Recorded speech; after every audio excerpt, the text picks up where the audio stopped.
जो अपोजिशन की यूनिटी है उसी से घबरा के जो कुछ तोड़फोड़ हो रही है ये तो उसी से घबरा के हो रही है, क्योंकि अपोजिशन अगर खाली बीजेपी का मुकाबला करना हो तो opposition it is 60 versus 64 versus 36%। अगर आप वोट देखते हैं अपोजिशन के पास 64% है या 63% है और बीजेपी के पास एनडीए के पास 37% है।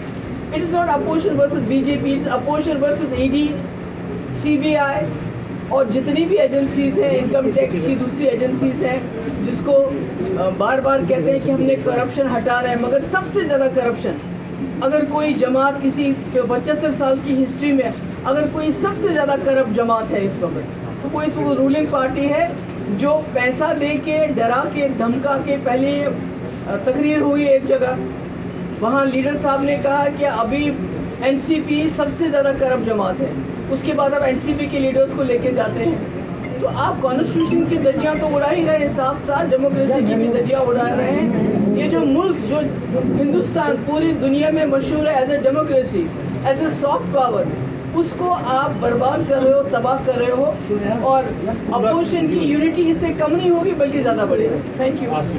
हम कह रहे हैं कि ये जो कल तक जिनको करप्ट कहते थे आज सरकार बनाने के लिए उन्हीं को अपने साथ लेके जा रहे हैं, तो ये तो इनकी करनी और कथनी में तो बहुत फ़र्क है। तो समझ आ रहा है कि सबसे करप्ट अगर कोई जमात, कोई सरकार है और सबसे ज़्यादा मिसयूज़ अगर किसी ने अपने पावर का किया हो, ईडी का किया हो, सीबीआई को किया हो, अपोजिशन को थ्रेटन करने के लिए, अपोजिशन को ख़त्म करने के लिए, वो यही जमात है।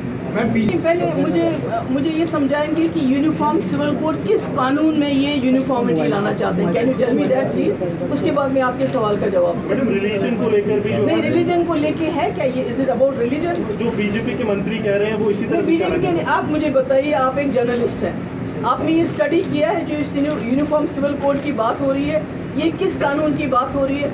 हाँ, हमारे पास ऑलरेडी यूनिफॉर्म क्रिमिनल कोड है और वो बहुत अच्छा चल रहा है, क्योंकि बिल्किस बानो के रेपिस्ट को छोड़ दिया गया और हमारी जो पहलवान बच्ची हैं उनका रेपिस्ट खुला घूम रहा है। टमाटर जो है 25 रुपये से 100 रुपये किलो आपको भी मिलता है, मुझे भी वही मिलता है। नौकरियां ना हिंदुओं को मिल रही है ना मुसलमान। दैट इज़ अ यूनिफॉर्मिटी जो इस कंट्री में इस वक्त। गैस की जो कीमत है 500 से 1200 हो गई है, वो यूनिफॉर्मिटी है। आप इन्होंने कहा था कि 2 करोड़ रोजगार देंगे, ना आपको मिला, ना मुसलमान को, ना मिला हिंदू, वो तो सब यूनिफॉर्म चल रहा है। अब कौन सी यूनिफॉर्मिटी लाना चाहते हैं वो मुझे बताइए। जब आप यूनिफॉर्म सिविल कोड से मुझे सवाल कर रहे हैं, मुझे बताइए आप किस कानून की बात कर रहे हैं? अगर वो कोई ऐसा कानून है जिससे टमाटर की कीमत फिर 25 रुपये हो जाएगी, यहाँ के नौजवानों को 2 करोड़ रोजगार मिलेगा, अगर पहलवान बच्चियों को इंसाफ मिलेगा, उनका रेपिस्ट जेल में डाल दोगे आप, तो शायद हो सकता है कि किसी को कोई एतराज। लेकिन बीजेपी के ना एक ही कानून है ना, क्रिमिनल लॉ, वो तो बहुत अच्छा चल रहा है। बिल्किस बानो की रेपिस्ट आउट है, वो तो मुसलमान थी। जो हमारी पहलवान बच्चियाँ हैं उनका रेपिस्ट भी आउट है, तो अब इससे ज़्यादा यूनिफॉर्मिटी। उनका कहना है 2 शादियां करने का इजाज़त जो है वो देश का कानून नहीं देता, वो किसी भी धर्म को नहीं मिलना चाहिए। नहीं, वो देखिए, आप बोल रहे हैं ना बीजेपी के वो तो मैक्सिमम उनमें अनपढ़ लोग हैं। अगर वो हमें बिल्कुल आके स्टडी करके बता दें कि वो जो यूनिफॉर्मिटी लाना चाहते हैं वो किस कानून, क्या वो यूनिफॉर्मिटी इसलिए लाना चाहते हैं कि जो हमारी लड़कियां हैं और जो आदमी है पुरुष, उनमें इक्वालिटी होना चाहिए, जो राइट टू प्रॉपर्टी है, जो राइट टू लैंड है, उनको बराबर मिलने चाहिए, वो यूनिफॉर्मिटी है, तो उसका तो सब खैर मकदम करेंगे।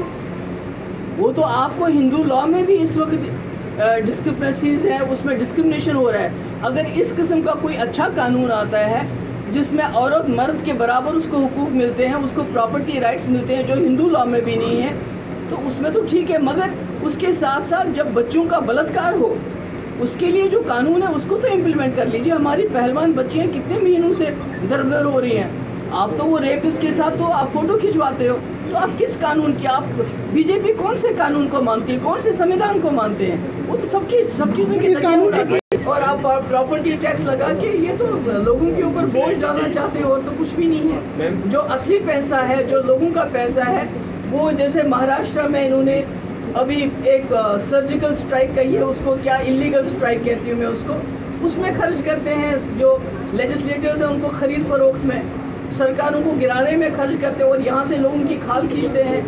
बिजली का फीस, प्रॉपर्टी टैक्स, बाकी चीज़ें तो ये तो सब आपके सामने हैं। रवि, सवाल का मैं कई बार जवाब दे चुकी हूँ। आज बड़े इंपॉर्टेंट मुद्दों पे मैंने बात कही है, आप उसको चलाइए। Thank you thank you so much.